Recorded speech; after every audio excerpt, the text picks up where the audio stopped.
میں ہوں محمد نظام الدین رضوی، صدر المدرسین و صدر شعبہ افتاء جامعہ اشرفیہ مبارک پور، ضلع اعظم گڑھ، یو پی، انڈیا۔ ہمارے ملک ہندوستان اور دوسرے کئی ممالک نے کورونا ویکسین یعنی ٹیکہ لگانے کی منظوری دے دی ہے، جو کئی دور اور مرحلوں میں تمام نارمل اشخاص و افراد کو لگائی جائے گی۔ اس کے باعث مختلف صوبوں اور ملکوں سے اہل علم نے شرعی رہنمائی چاہی، اور میں آج اسی سلسلے میں آپ سے مخاطب ہو رہا ہوں۔ کورونا ویکسین کے شرعی احکام۔ ویکسین میں ناپاک اجزاء کا شمول تحقیق کے ساتھ معلوم نہ ہو تو حکومت کی عام منظوری کے بعد لگوا سکتے ہیں۔ جس چیز کی نجاست معلوم نہ ہو وہ پاک ہے کہ اصل اشیاء میں طہارت و پاکی ہے۔ کورونا ویکسین کیا ہے؟ ایک ہے بیماری کا علاج اور ایک ہے بیماری سے بچاؤ۔ علاج کے لیے دوا استعمال کی جاتی ہے اور بچاؤ کے لیے ویکسین۔ ویکسین کو عام بول چال میں ٹیکہ کہا جاتا ہے، جو عموماً نارمل افراد اور بچوں کو لگایا جاتا ہے، اور اس کی وجہ سے بیماری کے وائرس لاچار اور بے بس ہو جاتے ہیں۔ کورونا ویکسین حقیقت میں کووڈ-19 نام کی بیماری کی دوا نہیں ہے، بلکہ اس سے تحفظ اور بچاؤ کا ٹیکہ ہے۔ اس کا فائدہ یہ ہے کہ جس شخص کو یہ ٹیکہ لگ جائے گا وہ باذن اللہ کورونا وائرس کے باعث پیدا ہونے والے مرض سے متاثر نہ ہوگا، اور اگر ہوا تو اس کا زور بہت ہلکا و معمولی ہوگا، کیونکہ اس کی وجہ سے بدن کا دفاعی نظام اتنا مضبوط اور فعال ہو جاتا ہے کہ جسم میں باہر سے آنے والے خطرناک وائرس اس کے مقابل بے بس اور لاچار ہو جاتے ہیں۔ کووڈ-19 کی ہلاکت خیزی کے پیش نظر دنیا کے مختلف ممالک نے ویکسین بنانے اور عوام کو لگانے کی منظوری دے دی ہے۔ فی الحال منظور شدہ ویکسین کی تعداد 9 تک پہنچ چکی ہے۔ حکومت ہند نے بھی 2 کمپنیوں کو ویکسین بنانے اور لگانے کی منظوری دی ہے۔ البتہ یہ منظوری ابھی معالجین اور ان کے معاونین کے لیے ہے، بعد میں سب کے لیے عام ہوگی۔ پہلی کمپنی ہے بھارت بایوٹیک۔ اس کے تیار کردہ ٹیکے کا نام کوویکسین ہے۔ دوسری کمپنی سیرم انسٹیٹیوٹ ہے، اور اس کمپنی کی ویکسین کا نام کووشیلڈ ہے۔ کمپنی نے اس ویکسین کے اجزاء ترکیبی میں ایتھنول اور پولیسوربیٹ 80 کو بھی شامل کیا ہے۔ ایتھنول کا معنی ہے الکحل، اور کوویکسین میں بھی فینوکسی ایتھنول نام کا ایتھنول شامل ہے، جو نام سے الکحل کی ایک قسم معلوم ہوتا ہے۔ اس کا استعمال اشیاء کو خراب ہونے سے بچانے کے لیے ہوتا ہے، اور الکحل آمیز دواؤں کا استعمال بوجہ عموم بلوہ جائز ہے۔ مجلس شرعی جامعہ اشرفیہ مبارک پور نے پوری تحقیق کے بعد 2000 عیسوی سے پہلے ہی یہ فیصلہ کر دیا تھا، جسے مجلس شرعی کے فیصلے جلد اول مطبوعہ مبارک پور میں دیکھا جا سکتا ہے۔ اور پولیسوربیٹ 80 یہ خنزیر سے بھی اخذ کیا جاتا ہے اور نباتات سے بھی۔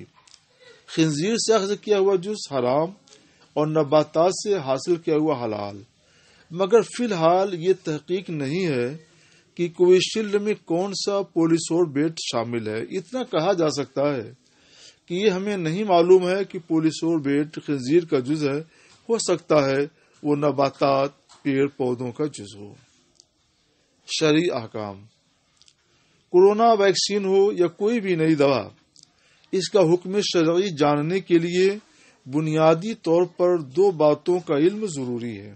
ایک یہ کہ ویکسین کے سارے اجزائے ترکیبی، یعنی جن چیزوں سے ویکسین بنی ہے وہ سب چیزیں پاک ہیں یا ان میں کچھ ناپاک اور حرام بھی ہیں، یہ علم ہونا چاہیے۔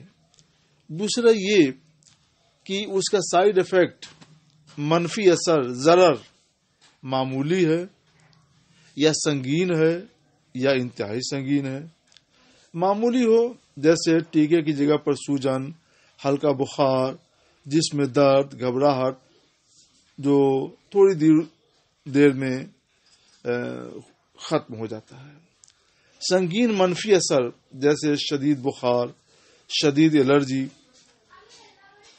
مگر ان کے دوررس اثرات نہیں ہوتے اور اسپتال جانے کی ضرورت نہیں پیش آتی، اور انتہائی سنگین منفی اثر، اس میں اسپتال جانے کی ضرورت پیش آتی ہے اور بعض کیسز مایوس کن بھی ہو سکتے ہیں۔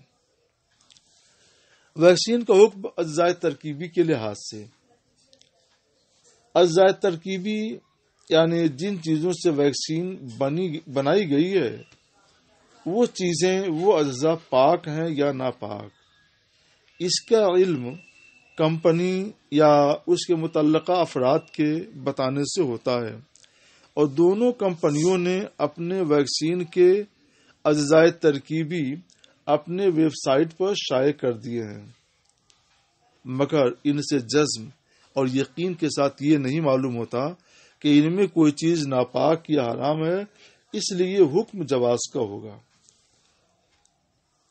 امام محمد بن حسن شیبانی رحمۃ اللہ علیہ جو امام مذہب حنفی ہیں فرماتے ہیں کہ جب تک کسی چیز کے بارے میں ہمیں یہ نہ معلوم ہو کہ وہ حرام لعینی ہے، اس کی ذات حرام ہے، ناپاک ہے، ہم اسے حلال مانتے ہیں۔ یہی قول سراج الامہ امام اعظم ابو حنیفہ اور آپ کے اصحاب رحمہم اللہ تعالی کا ہے۔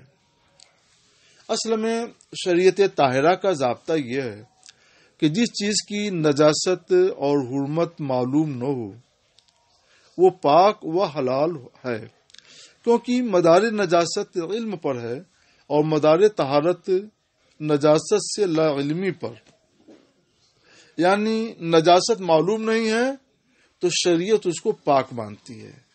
اسی طرح مدار حرمت علم پر ہے، اور حلال اور مدار حلت حرمت سے لا علمی پر، یعنی اگر ہمیں حرام ہونا معلوم نہیں ہے تو شریعت اس کو حلال قرار دیتی ہے۔ چنانچہ ماہر قانون اسلامی امام احمد رضا رحمۃ اللہ تعالی علیہ سے سوال ہوا کہ ایام وبا میں، کورونا بھی ایک وبا ہے، ایام وبا میں گورنمنٹ کی طرف سے جو دوا کنووں میں پانی کی اصلاح کے واسطے ڈالی جاتی ہے اور پانی کا رنگ سرخ ہو جاتا ہے اور ذائقہ میں بھی فرق آ جاتا ہے، وہ پانی طاہر، پاک اور پینے اور وضو کے قابل ہے یا نہیں؟ تو آپ نے اس کے جواب میں تحریر فرمایا، جب تک نجاست کا علم نہیں، پانی پاک بھی ہے اور پاک کرنے والا بھی، طاہر بھی ہے اور مطہر بھی، کہ اصل اشیاء میں طہارت ہے۔ یوں ہی جب تک حرمت کا علم نہیں، پانی حلال و مشروب ہے کہ اصل اشیاء میں اباحت ہے۔ فتاوی رضویہ جلد 1 صفحہ 549۔ ایک دوسرے سوال کے جواب میں آپ لکھتے ہیں، حکم پاکی کا ہے جب تک نجاست یقیناً معلوم نہ ہو۔ اعلی حضرت امام احمد رضا علیہ رحمۃ و رضوان نے فتاوی رضویہ میں چند شرعی ضوابط کے ذریعے اس طرح کے مسائل کے احکام پر تفصیل سے روشنی ڈالی ہے۔ ہم یہاں آپ کی تفہیم اور اطمینان قلب کے لیے اسی کے چند اقتباس پیش کرتے ہیں۔